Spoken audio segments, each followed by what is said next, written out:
Hello everyone, this is Ankur Chaudhary, and in this video lecture I'll be covering important current affairs from India and across the world between the dates 1st January till 15th January of 2017. So these are the broad areas under which this presentation will be divided. First is awards and honors, business, politics, economy and finance, important people in news, sports and miscellaneous. So let's take up important awards and honors given in this particular fortnight. First news is Shraddha and Ghansham Kumar Devansh. They were chosen for Bharatiya Gyanpith Navlekhan Award for the year 2016. So this is an award which is given to young and new writers. Next, 74th Golden Global Awards were announced. These are given, of course, for excellence in American movies, Hollywood movies, etc. These are some of the important award winners. First one is Lifetime Achievement Award was given to Meryl Streep. Next, Best Motion Picture Drama was won by the movie Moonlight. Best Motion Picture Musical or Comedy was won by the movie called La La Land. The Best Director Award was won by Damien Chazelle for the movie La La Land. Next, the Best Actor in Motion Picture Drama was won by Casey Affleck for Manchester by the Sea. Best Actress by Isabelle Huppert for LA. Best Actor in Motion Picture or Musical or Comedy was won by Ryan Gosling for La La Land. Next, Best Actress in Motion Picture, Musical or Comedy was won by Emma Stone again for the movie La La Land. And lastly, the Best Animated Feature Film, the award went to the movie Zootopia. Moving on to the news from the world of business. So Kalyan Krishnamurthy was named as the new Chief Executive Officer of online retail giant, that is Flipkart. This is of course after the elevation of the previous CEO, that is Binny Bansal, from the CEO of Flipkart to the group CEO. Now the new CEO is Kalyan Krishnamurthy. Next, Google launched two new initiatives. First one being My Business and then Digital Unlocked. The basic idea behind these two initiatives is to train and help small and medium businesses in India to capitalize on the digitization wave faster. So they will be training small business owners to adopt digital modes of payments in a much faster manner. Next is a very important news. Again, Tata Consultancy Services CEO Mr. Nataraja Chandrasekharan was named the new chairman of Tata Sons, the holding company of the $103 billion Tata Group. Now this was of course after Cyrus Mistry was removed as the chairman of Tata Sons. Moving on to the world of politics. Firstly, the Commerce and Industries Minister Ms. Nirmala Sitharaman launched an IPR enforcement toolkit. IPR of course stands for Intellectual Property Rights. So a new toolkit has been launched for various state polices.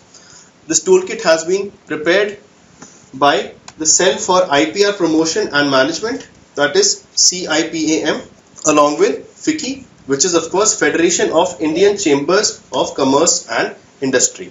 Now this particular toolkit will be used by our police forces to track in a much faster manner any IP or intellectual property related violations, for example trademark copying or copyright violations. Next, the expert group which was set up to prepare the Socio-Economic and Caste Census SECC submitted its report to the Ministry of Rural Development. Right? The expert group was headed by former Finance Secretary Mr. Sumit Bose. Now SECC was initiated by the Government of India in 2011.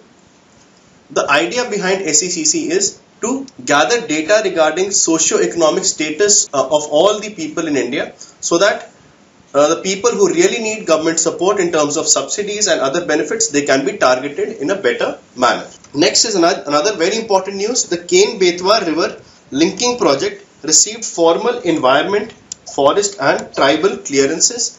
Now this particular river linkage project is very important because it will cater to the dry areas in the states of Madhya Pradesh and Uttar Pradesh. Next, Prime Minister Narendra Modi launched the Pravasi Kaushal Vikas Yojana. Now, this particular scheme or yojana has been launched to impart skills to people of India who want to move out of the country and work abroad. Next, in a first of its kind move, the Delhi government approved the Good Samaritan policy, under which a monetary incentive of Rs 2,000 and an appreciation certificate will be given to people who help road accident victims in the national capital. Next, the Union Ministry of Urban Development launched the Swachh Sarvekshan 2017. The idea behind this Sarvekshan, that is survey, is to rank over 500 cities according to the level of cleanliness as it exists in these cities.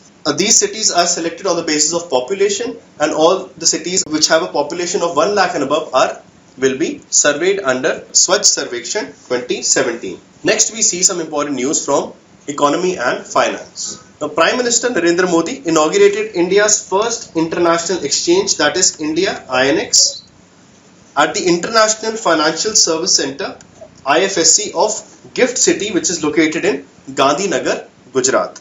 Now, this will be the first of its kind international exchange center that has been established in India. It boasts of using very advanced technology, using which people from across the world can invest in Indian stock markets. It will be operational for 22 hours in a day, so that NRIs or foreign investors can invest according to their own time zones, and it is also a subsidiary of Bombay Stock Exchange. Next, we have a new executive director in the Reserve Bank of India, that is Ms. Surekha Marandi. Now, RBI has 11 executive directors who are in charge of various departments. Now, at the top of RBI is the governor. Next, of course, are 4 deputy governors, and beyond and level lower to them are the 11 executive directors. Now, let us discuss some very important people who came into news in this fortnight. The former Iranian president Akbar Rafsanjani died at the age of 82 years. He was in power between 1989 and 1997. Next, we have a new Secretary General of the UN, that is Mr. Antonio Guterres. He is the former Prime Minister of Portugal. He's led the United Nations Refugee Agency. He has taken over the office of UN Secretary General from Mr. Ban Ki-moon. Next, we have a new Army Chief as well. Lieutenant General Bipin Rawat took charge as the new Army Chief, replacing General Dalbir Suhag. Now, this particular appointment created some bit of controversy, as Lieutenant General Rawat was actually he superseded 2 of his senior generals to become the Army Chief. Next is Air Chief Marshal Birendra Singh Dhanoa took charge as the 22nd Chief of the Air Staff of the Indian Force. He, of course, succeeds the previous Air Chief Marshal, that is Arup Raha. Next, President Pranab Mukherjee appointed Professor David R. Simley as the chairman of the Union Public Service Commission. UPSC, of course, is the primary body responsible for recruiting higher level officials in the central government. Next, we have a new Chief Justice, that is Jagdish Singh Khehr, the senior most judge of the Supreme Court. He was sworn in as the 44th Chief Justice of India by President Pranab Mukherjee. Now, Justice Khehr has presided over very important judgments throughout his career.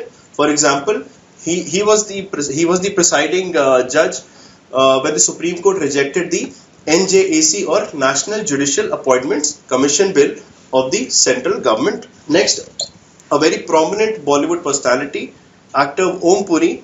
He passed away at the age of 66 years. Now, Om Puri has won the Filmfare Award twice and the National Award twice as well. Also, he has received various prominent awards like Padma Bhushan as well.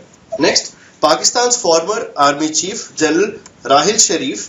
He was appointed the head of Islamic Military Alliance to fight terrorism.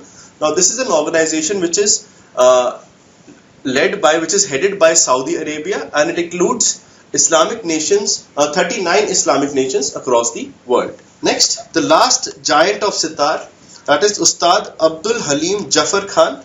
He passed away recently. Now some important news from the world of sports. Now the Supreme Court sacked BCCI or Board of Control for Cricket in India President Mr. Anurag Thakur and BCCI Secretary Ajay Shirke after they failed to implement the reforms recommended by the Justice Lodha Committee. Now Justice Lodha Committee, it recommended a number of reforms that should be made in the BCCI. Because they were not implemented, these two higher officials have been sacked from the BCCI. Next, Portuguese footballer Cristiano Ronaldo was named the world's best player at the inaugural Best FIFA Football Awards, which were held in Zurich. The Union Sports Minister constituted a committee to frame comprehensive national sports development code across sports discipline. This particular board will be headed by Injeti Srinivas, who is the current sports secretary. Now, there were, after the far-reaching changes which were announced in BCCI by the Lodha Committee, several other sporting bodies from boxing, hockey, etc., they said these sports also need similar reforms for India to perform better at international stage. Now, the government accepted these suggestions and they have formed this particular committee headed by Mr. Injeti Srinivas to form a new national sports development code for the same purpose. Next, we talk about some miscellaneous news. The UN General Assembly, UNGA, has declared the year 2017 as the International Year of Sustainable Tourism for Development. This is very important for various objective type examinations. Next, the World Braille Day was observed throughout the world on 4th of January to mark the birth anniversary of Louis Braille, who invented the Braille script or Braille code. Now, Braille, of course, is the script used by blind people. Next, the National Youth Day was observed on 12th January to mark the birth anniversary of social reformer, philosopher and prominent thinker Swami Vivekananda. Next, the World Hindi Day was observed and celebrated on the 10th of January. Next, the Election Commission of India announced the dates for the assembly elections in 5 states, that is Uttar Pradesh, Uttarakhand, Punjab, Manipur and Goa. Now the results of these elections will be announced on March the 11th. The 14th edition of Pravasi Bharatiya Divas began in Bengaluru, Karnataka with the theme Redefining Engagement with the Indian Diaspora. Pravasi Bharatiya Divas is celebrated on 9th of January to commemorate the coming of Mahatma Gandhi from South Africa to India on 9th January. I hope you found this video presentation useful. Thank you so much.